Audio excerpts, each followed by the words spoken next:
Hi, everyone. Welcome back to our next episode of our video conversation series on Qualt's Q&A. Super fun topic today.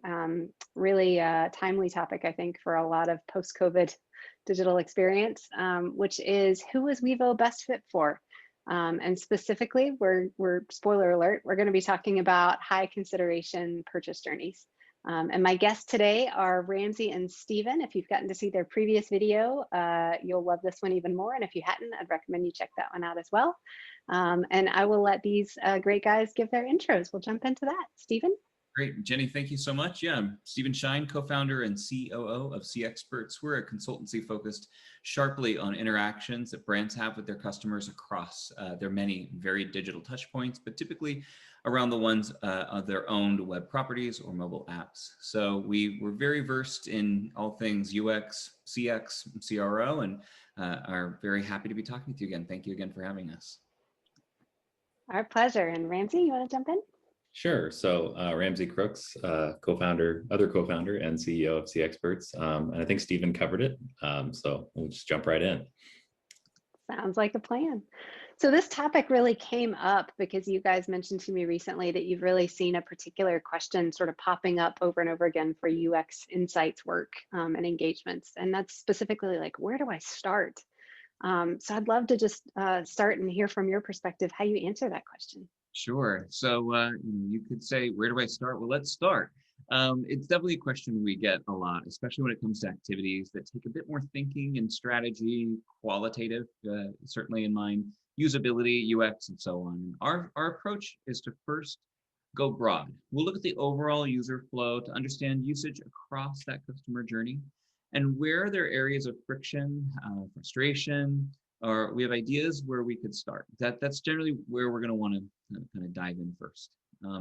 We may need to run those points of friction or frustration to our clients to just get a bit of a sanity check to make sure that these are true areas of drop off and not to be expected kind of end user behavior, like paywalls or account creation parts of the journey and whatnot, to ensure that when we do start that resource intensive digging, it's at the right spot.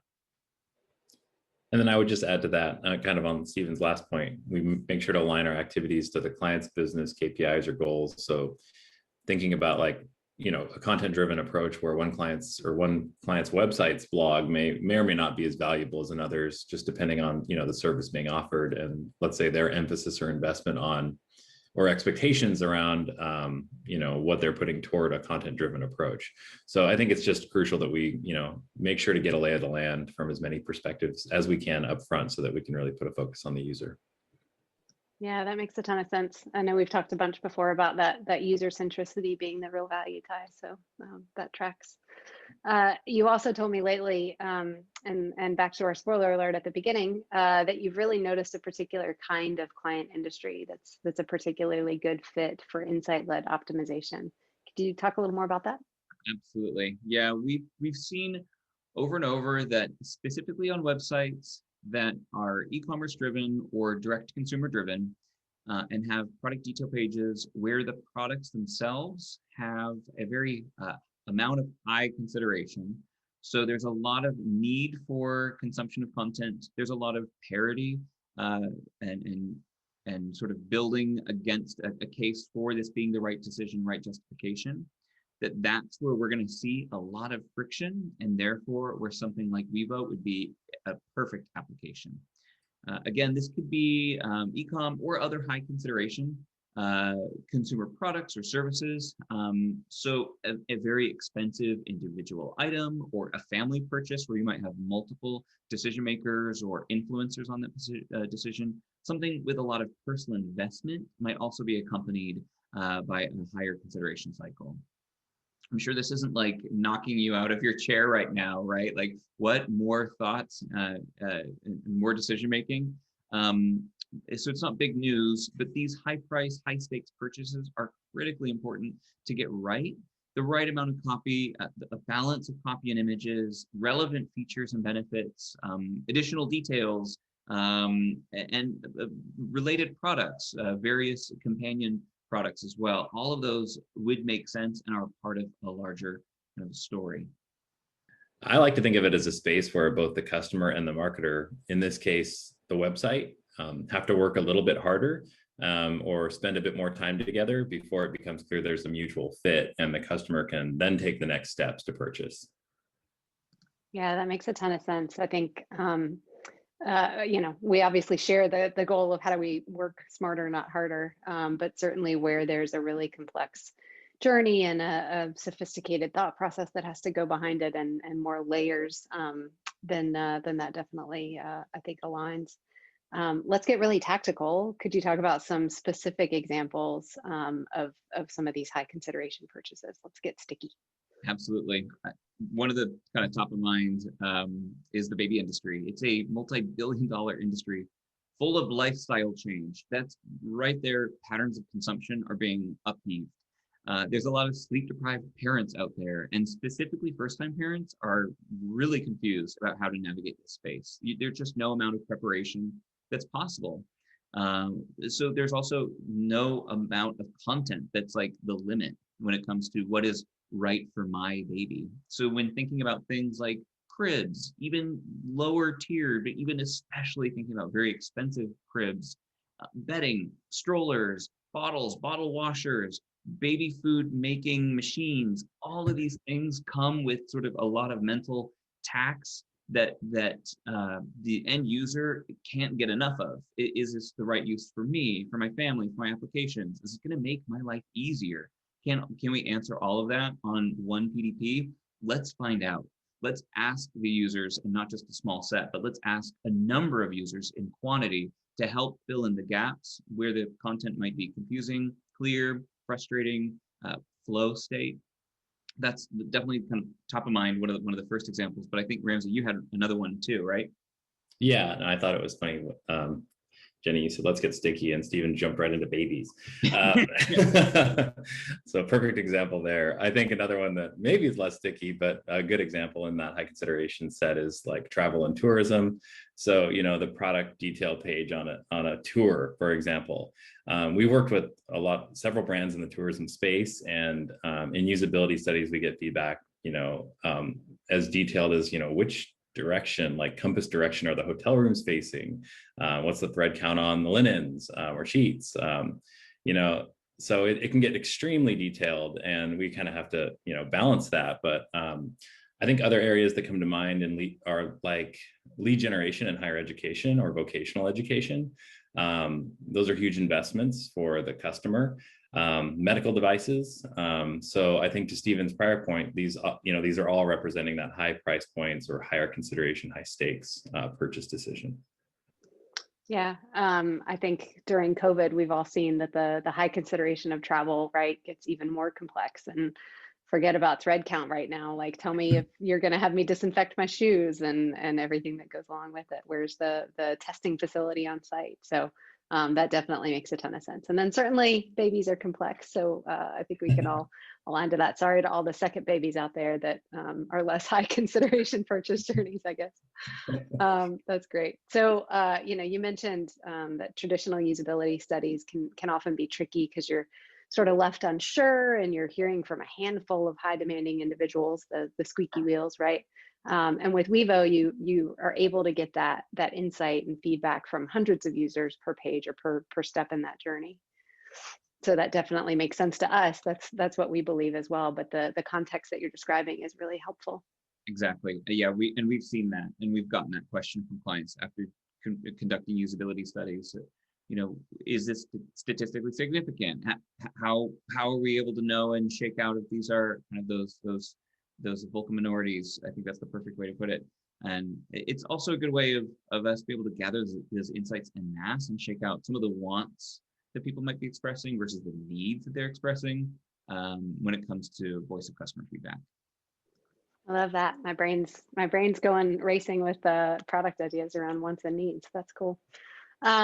So, taking that a step further, what do you feel like it is specifically about these expensive purchases that require higher consideration? I mean, there's some things that are probably obvious, but is it price point? Is it that change in consumption patterns? Is it something else? Yeah, definitely. This is a bit of armchair psychology, but if I'm not too mistaken, people want to ensure that they have enough rationale to justify making a purchase and enough emotional signals that the purchase is somehow going to better themselves as an individual. Better themselves. That's interesting. Let's double click into that. Yeah. So we talked before about like a smart toothbrush example previously, and that's something that might be a new pattern of consumption for someone. That might be something that as they purchase that, they're not just brushing their teeth anymore. They're wanting to be better at brushing their teeth, to be a healthier version of themselves. They want the product to somehow change their behavior and therefore change them. So I think there's definitely something about both the rational and emotional purchase sides of the purchase kind of get amplified when we have a higher consideration purchase.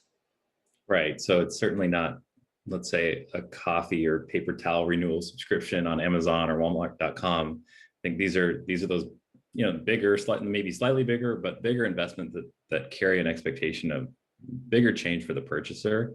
So education is an easy example to point to, right? People don't invest in higher ed to pass time. They're looking to change themselves at a fundamental level. So this applies to a lot of purchases out there. Yeah, that really makes the idea of bettering themselves. I'll think about that toothbrush example for a while. I think that sticks as well. But even the example you just described, Ramsay, of a change in purchase and consumption pattern to subscription in some products in your daily life creates that better, easier life. So I could see that applying through both those lenses. So what do you see changing about consumer expectations in today's environment? We've definitely seen consumer expectations evolve and sort of continually and likely more rapidly.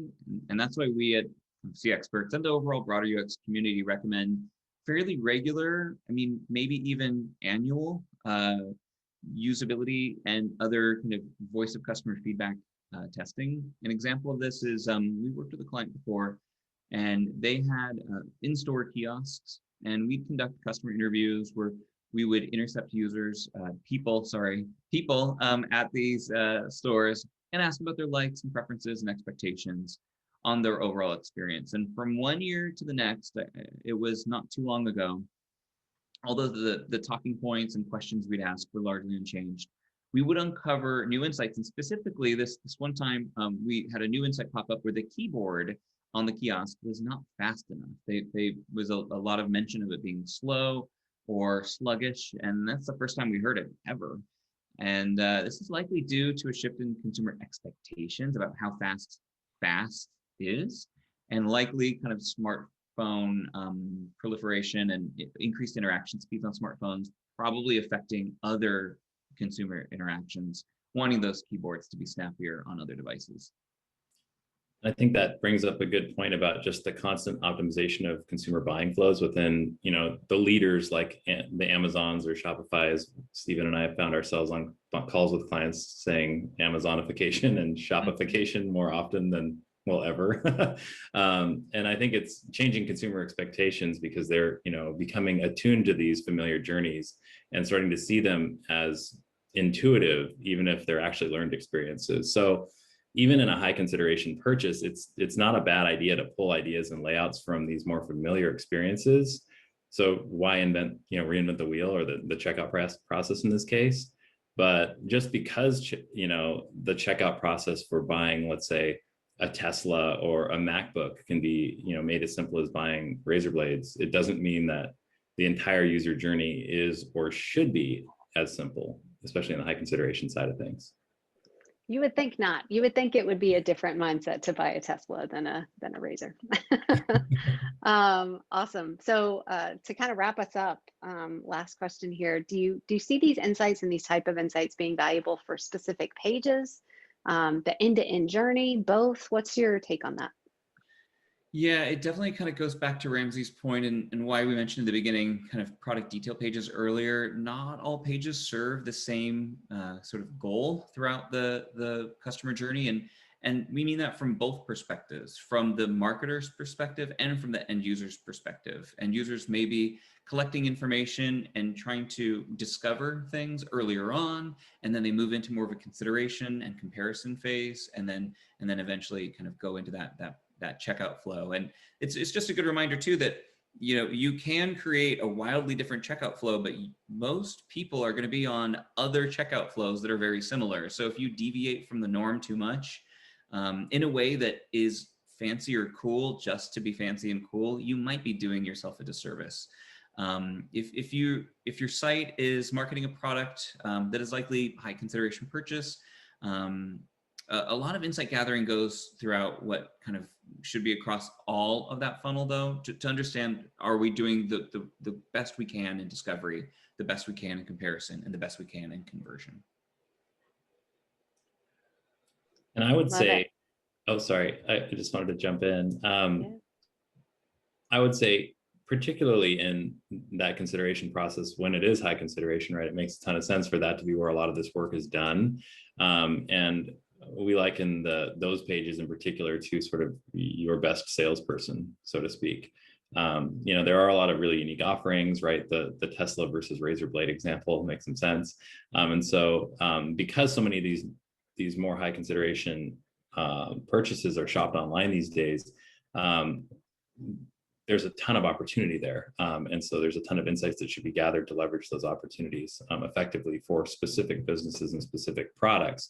So I think it is limiting to just go like reverse funnel and optimize just the end of the checkout flow. You really do need those upstream insights for the experiences that require more effort and consideration for both the brand and the customer, frankly. And kind of one last point to that, wrapping all the way back to the beginning, even though we see heavier focus on discovery and consideration focused pages versus sort of that checkout flow, especially when it comes to high consideration purchases, ultimately it does benefit the entire experience kind of end to end in that journey. And although we say it's a good place to start to find your places of friction and breakdown of UX, or where there might be a struggle, that's definitely not the place where you're also going to end. So make sure you start in those high friction areas, and then from there move on to the next, and then the next, and make sure that you're looking at that overall kind of customer journey end to end. Makes so much sense. I love it. Thank you guys so much. I'm so much of this is going to last with me. From the examples that you talked about to just really where to start and certainly where to keep optimizing, and that expectations are changing faster than we can keep up with it, which we all know. So thank you so much. This was terrific. We'll do another one of these soon, and hopefully everybody knows where to find you, and we'll keep chatting about industry trends and good stuff like this. Great, Jenny, thank you so much again for having us. Truly always a pleasure. Awesome, Jenny. Thanks again. It's fun.